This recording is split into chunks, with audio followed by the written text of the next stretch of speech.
Welcome to the GLP-1 Hub podcast. My name is Anna Reisdorf. I'm a registered dietitian and GLP-1 user. Today we are going to have Dr. Jason Itri on the podcast talking about longevity and his longevity protocol and how that includes GLP-1s. So you guys are going to really love this conversation.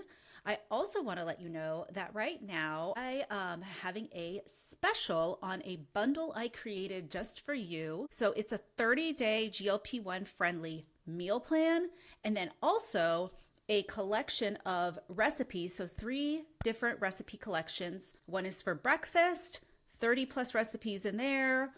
One is for lunch, 30 plus recipes in there, and one is for dinner, 30 plus recipes in that one. So we got the meal plan, which has recipes in the meal plan, and then also these 3 collections of recipes. So I'm calling it the GLP-1 bundle, and it's going to have high protein, high fiber recipes in there, everything that you need to be sure that you are optimizing your weight loss, but also your nutrition. So important. And you can get that right now. It is $25 for all 4 of those things. Normally, if you were to buy them individually, it would cost you $40. So it will be $15 off through the end of May. So you are not going to want to miss out on that. And you can find the link for the bundle down in the show notes. We also have a sponsor today. Releasium is sponsoring this episode. So if you're taking a GLP-1 medication like Ozempic, Wegovy, Mounjaro, you know that these treatments are super powerful for weight loss and blood sugar control, but digestive side effects like nausea, bloating, constipation can make your journey a little bit tough. So that's where Releasium comes in. I recently learned about Releasium. It's a first of its kind supplement specifically designed to support gut health for people using GLP-1s, and I want to share it with you. Releasium is clinically proven and uses a patented blend of antibody-rich dried egg and bovine colostrum to help ease GI discomfort by neutralizing unwanted microbes and toxins in the gut. So you feel your best and you never feel nauseous, constipated, or bloated. And the great news is that listeners of the GLP-1 Hub podcast can get 10% off their first order when you use the code GLP, the number 1, Hub 10 at Releasium.com. That's RELESIUM.com. And then the code is GLP, the number 1, Hub 10 at Releasium.com. And it will help you feel good from the inside out. Let's get on to the episode. Welcome to the GLP-1 Hub podcast. I'm so excited today to have Dr. Jason Itri talk about how he's using GLP-1s for longevity. And he has a whole method to it. But first, why don't you introduce yourself and tell us a little bit more about your professional history and how you got to where you are today? Sure. Thanks, Anna. Thanks for having me. It's really a privilege. I'm Jason Itri. I'm a physician who was originally trained as a radiologist, and I'll give you the short version of my history. So, typical type A personality physician, overachiever. I thought I wanted to be academic, wanted to publish, was very involved in research. As a radiologist, I had a huge interest in diagnostic errors. So anytime a radiologist would miss something, I'd want to look at and develop systems to identify those misses and then look at interventions to reduce those misses. So I was in academics for about 8 years after I finished training. And then, what I realized was that academics, really what that meant was nights and weekends. So at the end of that 8 years, I remember I was at Wake Forest at the time. It was my 5th academic job in 10 years. We had been moving my family. I had 2 young kids every 1 or 2 years, just looking for the better job, the less stressful job, the more opportunity. And I remember, the last thing I was trying to do among all the activities was get a grant. And I remember got a grant. And there was no joy at all. It was just the thought of, wow, now I have a lot more to do with less time to do it. And that was coupled all within a few months, coupled with now I was on 3 blood pressure medications, and I found out I was low T. And I was putting together a presentation of my kids for the family. I did like a PowerPoint. My parents used to do that. I thought it'd be a cool idea. So I was doing that. And as I was putting the presentation together, I saw a picture of this overweight, balding guy sitting with my daughter in one of those little, tubs you buy for the kid out in the backyard. And I remember my first thought was, who is that guy sitting with my daughter? And I realized that was me. And all those things kind of culminated. And that's when I realized like if I didn't do something right now, I was going to be in big trouble. And my prevailing thought, which I didn't think was possible, was I want that time back. I want those 10 years that I just threw away to academics back. And that really initiated my journey. So, I left academics and we moved back to Charlottesville, the house we built. And I got basically my own personal journey started with diet and exercise and tea supplementation. And then about 4 years ago, my ex-wife she was my wife at the time, she wanted to get back into practice. She had left practice. She wanted to be a plastic surgeon in Southern California and left to take care of the kids. Turns out she could still get her license in Virginia. So we opened up a med spa. She did the aesthetics. I built the practice and ran the practice. And we had a provider who did BHRT for us and we saw for wellness type stuff. She actually retired. And I said, I'm interested. I'm learning about all this stuff. Why don't I just start doing it? So I started building out the wellness side of our practice. And then I realized, there's a lot I need to learn. So I started going through functional medicine training and I started getting into longevity. And there's just, what's interesting is people think it's like a fringe science, but there is so much good quality research out there supporting so many of these longevity interventions about the pathways. You talk about the mTOR pathway and M kinase pathway, how these GLP-1s work. People think these GLP-1s are experimental medications. They've been out for more than a decade with a ton of research.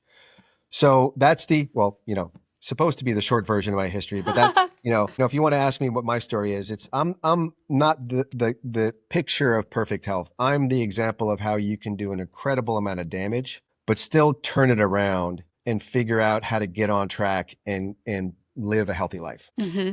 I think that's what a lot of us, are looking for. We live such stressed out lives with poor nutrition and all the things. And I mean, that's incredible that you're able to do that. So how do you define longevity? Like, is it beyond living longer? Because I don't want to live longer if I'm going to be in pain and like sitting at a nursing home. I used to work at the nursing home. It was not that fun. That's a great point. So what people will talk about in longevity space is health span and lifespan. So lifespan is just how long you live. Health span is how long you live well. And to me, you want to optimize both. And really, health span is where you'd focus first. So longevity, you kind of, really, what is longevity? What is health span? It's how long you live without the onset of disease. So, and if you want to look at another way to look at it is, what is the most likely thing that's going to be the cause of your demise? Just look at the top causes of death in the country. And you can start at the top, heart attack and stroke, and just work your way down. Cancer, Alzheimer's, heart disease, liver disease, renal disease. Those are the things that are going to get you. So if you want to have and promote longevity, you got to look at what the contributing factors are for those diseases and address those contributing factors. So when you started and you saw yourself sitting in the pool, you're like, I am balding and overweight, not happy with my grant that I got, which I'm sure was a lot of work to just get on its own. Where was the first place you started? So what was the first step that you took? First step was diet and exercise. Mm-hmm. And, I'm being a physician. I hate seeing other physicians. I would not go to another physician. And let's be honest, in med school, they don't teach us anything about diet and exercise and nutrition. And, they teach us about disease and how to treat diseases with medication. So I didn't have the fundamental knowledge. So I had to go out and learn.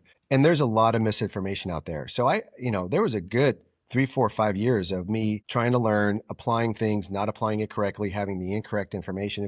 It's actually pretty hard to find good quality sources of information out there. But really, I tried to do a lot of this on my own. And then I think where I ended up going, I read a lot of books, I read a lot of online articles, and then I realized you're better off going to the clinical literature. So I spend all my time now I spend on PubMed. There's so much good research out there.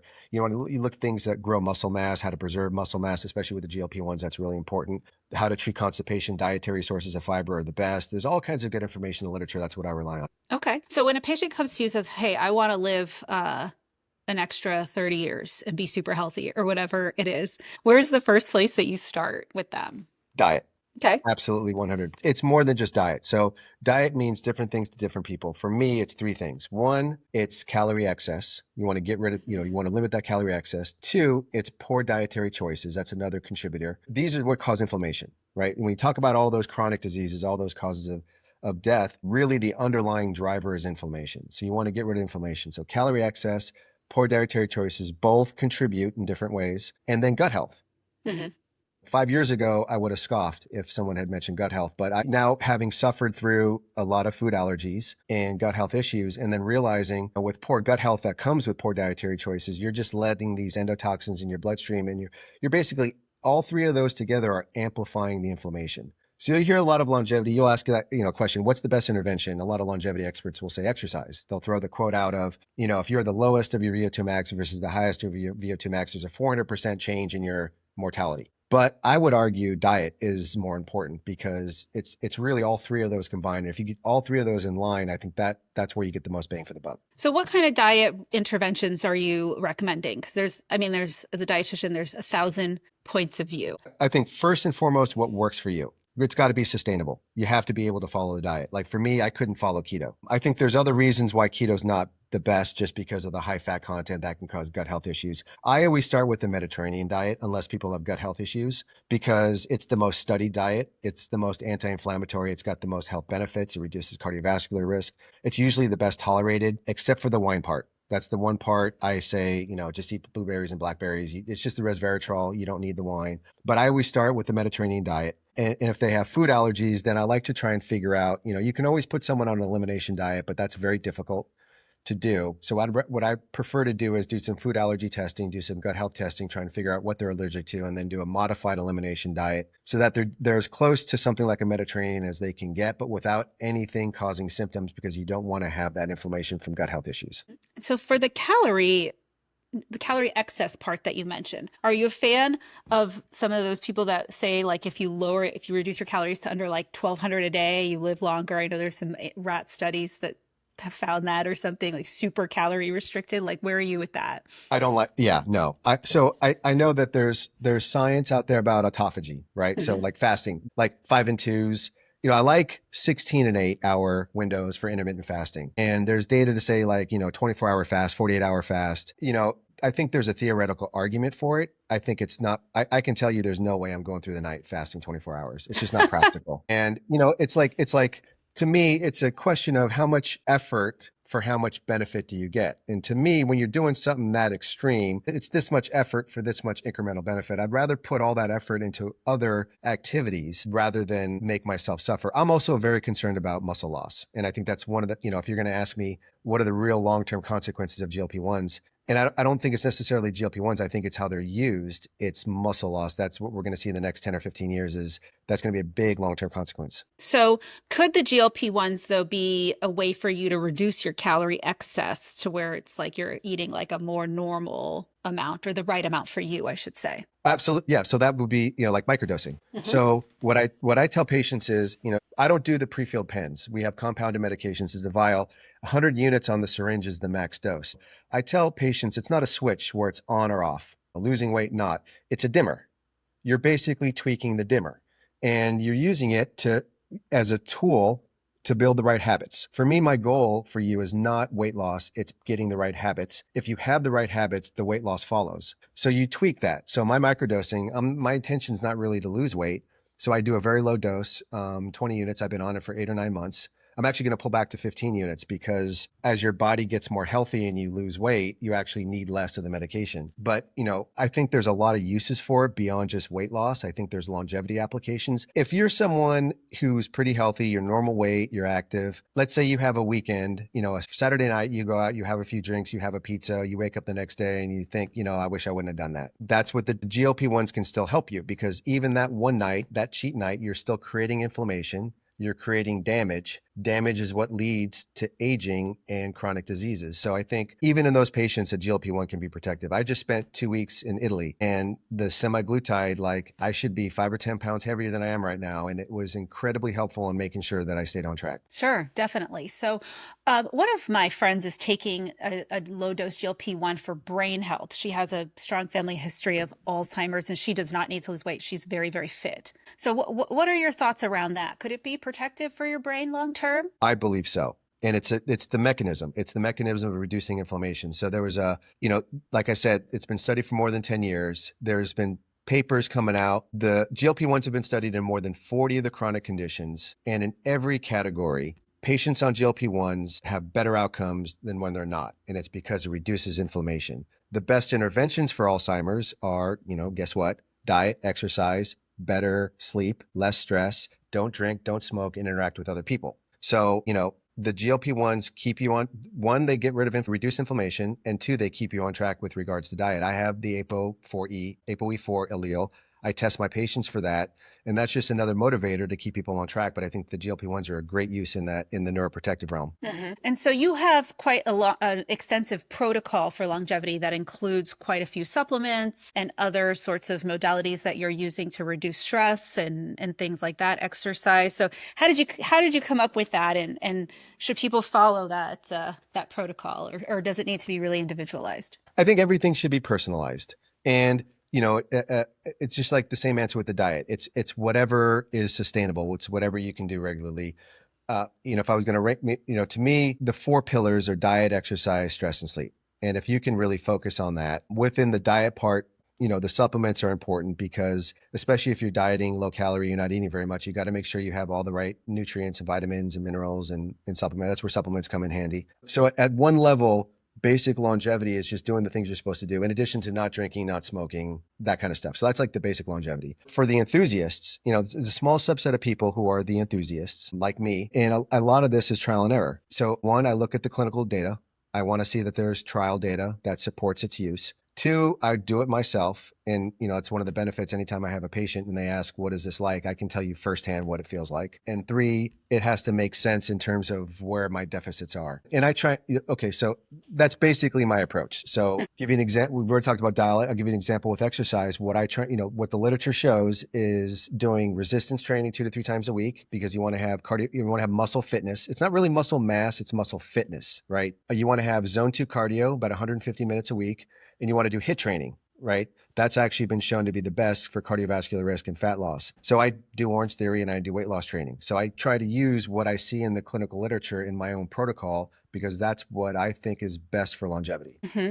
And so is that something that you recommend for people across the board? Or because a lot of people that listen to this podcast are struggling with being pretty overweight. And so Orange Theory might be a little challenging to start. Absolutely. So no, it has to be. I have patients who have knee replacements, who have hip issues. They're 250 pounds and they can't run, they can't walk. They're trying to get mobile. So you have to tailor it. So, weight bearing exercises, walking, work in water, using a row machine. There's all kinds of different things. So I have a treatment plan that I have, check boxes and things that I put down. So I try, I'm not a trainer. So we have a relationship with a gym where they have a physician referral program. That's really nice. So if I see someone, what I always tell patients first off is my number one goal, don't get hurt. So if I think there's any, if they haven't worked out before, they have any kind of comorbidities, they have any kind of physical limitations, I'll refer them to the gym where they work with a trainer who's there specifically to help them develop a workout plan without getting hurt. So that's a very good point. You don't want to just jump in the gym. Too often, I've done it myself. You become the weekend warrior, you get injured and you're out for 2 months, and that just defeats the purpose. Right. I feel frustrated sometimes when that happens. That, like, I'll go to the doctor and he'll be like, well, why are you exercising? Because you told me to. And, well, you're hurt now. Well, what am I supposed to do with that? So can we circle back and talk a little bit about the muscle mass? Because that's a big concern for me on the GLP-1s. And then I think that a lot of people have the idea, I'm skinny now and that's better for me, when they're not realizing that maybe long-term. So what are the long-term side effects of losing too much muscle, and how can we prevent that from happening? So long-term side effects of losing too much muscle. So basically, muscle is an organ, just like fat. And it actually does more. So like exercise. Exercise isn't just losing calories. Your muscles release cytokines. They're actually called myokines that have all kinds of local and systematic effects. They reduce inflammation. They improve insulin sensitivity. Muscle can be a reserve for excess calories. There's all kinds of benefits to muscle. So as you are inactive or lose muscle over time, you lose all the benefits of muscle. So if you look at like the clinical research on sarcopenia and deconditioning, that is a major predictor of a downturn in your health. So when we talk about health span versus lifespan, sarcopenia is a predictor of that. So when you have sarcopenia as an older person, you're less likely to work out and have the benefits from working out. You're more likely to fall and have a hip fracture or get hurt. And then you're less likely to go out and interact with other people, and that leads to cognitive decline. So those are the long-term consequences. And I think when you look at the clinical data around GLP-1s, a lot of the trials show that 40 to 60% of the weight that patients lose is muscle, which is crazy. And it does not have to be like that. So, I mean, we have places locally that'll advertise lose 3 or 4 pounds a week. There's a weight loss place that says lose a pound a day. If you're if you're losing 2 pounds or more a day, you're probably losing 50-50 muscle to fat. Okay. So the ways to preserve your muscle, one is don't lose more than a half a pound to a pound at most. So most patients, I'll say a half a pound. You'll have younger men who are on like testosterone therapy who can lose a pound a week and do really well because they're eating a lot of protein. And so the most sensitive way to know if you're losing muscle is you track your weights in the gym. As soon as you see your reps or your weight drop in the gym, you need to get more calories. You can also do a body comp analysis every 3 to 6 months. So we have a 3D body scanner. You can do the InBody. There's MRI-based body scan, body composition. You can quantify your muscle mass and make sure that's not changing very much. But what you want to do is don't lose more than a half a pound to a pound a week. Get at least a gram of protein per pound of lean muscle, and you can get the lean muscle from one of those body comps. You want to do resistance training 2 to 3 times a week. And if you're low testosterone, both men and women, you want to be supplemented. So those, for me, those are the 4. I used to think you couldn't lose fat and gain muscle at the same time. So I've been doing this now for about 12 months, and I've been able, both me and my practice manager and a couple of patients, we've been able to change our body composition looking at the 3D body scanner, where we can lose fat and gain muscle at the same time. So that's very possible on a GLP-1. And so you're doing the GLP-1 with all that protocol with the strength training and eating the protein and that kind of stuff. And so you've been able to kind of mitigate the muscle loss. Yep. That's when I cool. left, so 4 months, the last 4 months before going to Italy, I haven't checked since Italy. I lost 8 pounds of fat and gained 1 pound of muscle. Very good. That's awesome. So if people are not close to your clinic, where could they find this type of body composition testing so they can kind of track that? What type of provider might have access to something? Great question. A lot of gyms will have an InBody. So InBody is a brand for bioelectrical impedance. That's one method. A lot of gyms will have it. Wellness clinics will have it. Places like Orange Theory, like fitness places, will often have those. We'll have the InBody scanners. They're pretty accurate. They're good enough. You can also Google for an InBody. You can Google for a Staiku 3D body scanner. DEXA scanners. DEXA, the big difference there is that you can actually get bone mineral density. So if you're like a perimenopausal, postmenopausal woman, or you can also Google for DEXA scans nearby. And then there's a few places like, I work for Pronuvo. We do MRI-based body composition. You can look for a Pronuvo center. Okay. So that's like a chain? Yeah. Okay, cool. So if you aren't regularly going to get these types of scans, is there anything that you recommend for you to track, like how you're doing at home? Like there's all these things that you can wear on your body now. Yeah. That's a great point. You can get bioelectrical impedance scales on Amazon for $25, $30. And you just download the app on your phone and you can actually get all the printouts and track it over time. And it'll break down visceral fat, sub-Q fat, muscle mass. They're not quite as accurate, but it's still great for track. I mean, really, the absolute number is less important. It's how the numbers change over time. So for $25, $30, you can get that, add on your food scale, add on your membership to Chronometer or MyFitnessPal. And you've kind of got like the 3 main things you need to track your progress. Okay. You don't recommend any wearables like the Oura Ring or any of those things? I got my Garmin. I love the wearables. So, the pillars. Sleep is a big one. And I like my Garmin for the sleep. And, I think a lot of professionals, they figure out the diet, they figure out the exercise, but they ignore the sleep part. So I love my Garmin for sleep. I love looking at the deep and REM. You'd be surprised. Like I'm actually still not recovered. A week out of coming back from Italy, my sleep patterns are still not recovered. It's amazing how impactful international travel can be. Yeah, highly recommend. I've heard Oura Rings are great. Next up for me is actually trying a glucose monitor. Okay, so you like one of those that you wear on your arm. I wore an Oura Ring for quite a few years, and I went on vacation and was having a lot of cocktails every day. And at like 3 days in, it started to send me these notifications that, are you sick? Do you need to rest? Like there's something wrong with you. Yeah. I'm like, I'm just on vacation. Yeah. It needs to have a vacation setting. Yeah, definitely, because it was trying to get me to chill out for a little bit. And I was like, no, I got this. So one more thing I want to ask you about is stress management, because I think that in the story that you told about your experience, it sounded like you were under quite a lot of stress in addition to maybe not handling some of the other health things. So what are some of your recommendations around managing your stress? Because stress, I think, impacts all those other 3 things that you talked about. Yeah. And I think that might be the hardest one to figure out. And I think for me, it was the hardest one and the last one that I figured out. And I'm not going to say I figured it out, but I've gotten a lot better. And I think a lot of it, first step is figure out what are your stressors and which ones can you change? Which ones can you modify? Take a step back. And I think what I tell patients is you have to put yourself first. And it's not a selfish statement. It's especially with parents, with professionals who have families, we sacrifice to take care of our families and we put ourselves last.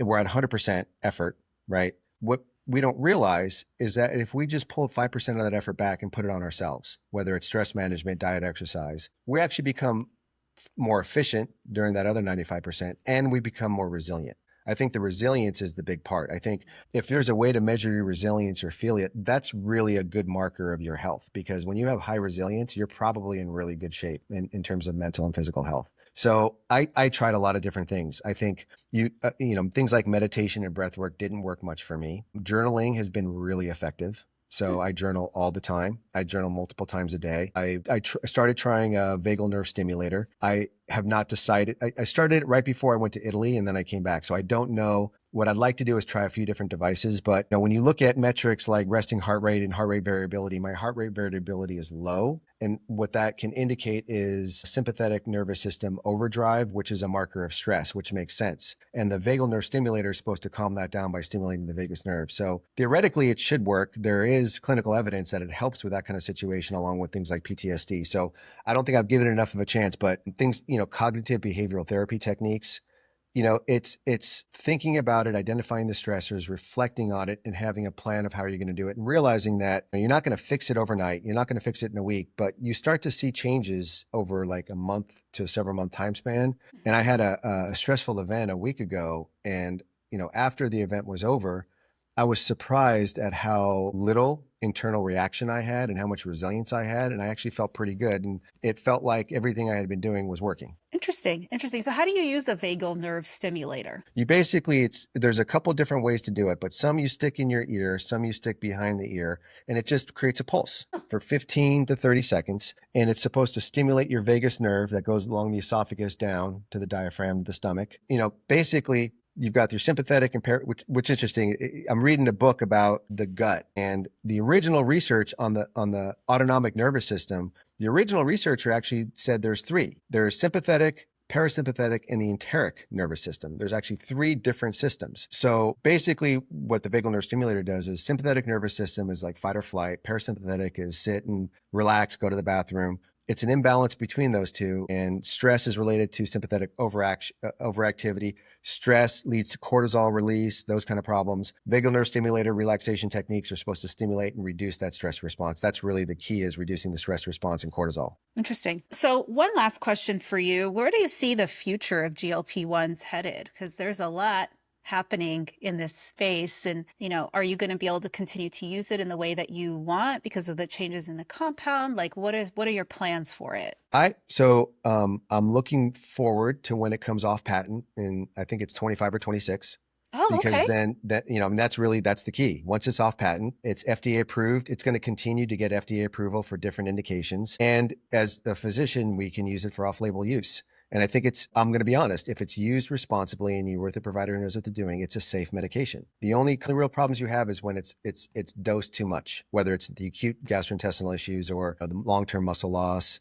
For me, I think 10 years from now, you're going to see a lot more people using it, and they're going to be using it for more than just weight loss. They're going to be using it to be healthy, for longevity, to keep on track, and to prevent weight gain in the first place, to prevent developing those bad habits. Yeah, I think that the prevention is really the key. And that's sort of what your longevity work is about, is you're trying to prevent some of the things that could be happening because of the not so great habits and lifestyle that many of us have. Anyway, if somebody wanted to find out more about your work, where would they find you? You can find me online. My website, www.longevityseville.com. Also search for Longevity Health Clinic. I'm in Charlottesville, Virginia. Okay. And are you able to work with patients around the country or just in Virginia? Yeah. So I probably have 7 or 8 basically I can practice in any state where I have a license. So right now I think I'm in Florida, Pennsylvania, Virginia, Texas, California, Oregon, Washington State. And okay. if you're on my website, it should say where the states are. Cool. Perfect. Thank you so much for your time. I really appreciate you being here. And I'm going to put a link to your longevity protocol on the show notes so everyone can look at all the things you're doing and what a great job you've done in turning this thing around. I appreciate it. Thank you, Anna. Yeah, no problem.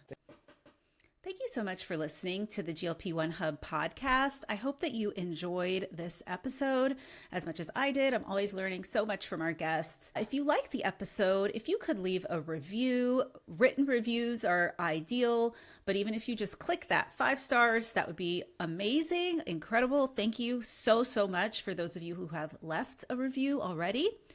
And don't forget to pick up the bundle. You can find that in the show notes. It will be, like I said, $15 off until the end of May.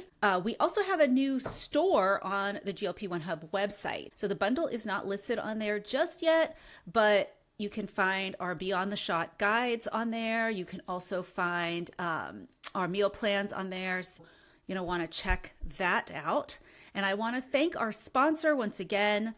Make sure to check out Releasium, a supplement that's clinically proven to support gut health for people using GLP-1s. So if you want to skip the bloat and say goodbye to nausea, head over to Releasium.com and use the code GLP1 Hub 10 for 10% off your first order. That's RELESIUM.com. And the code GLP1 Hub 10 for 10% off your first order. And they're ready to support you and help you stay on track. All right, see you guys next week.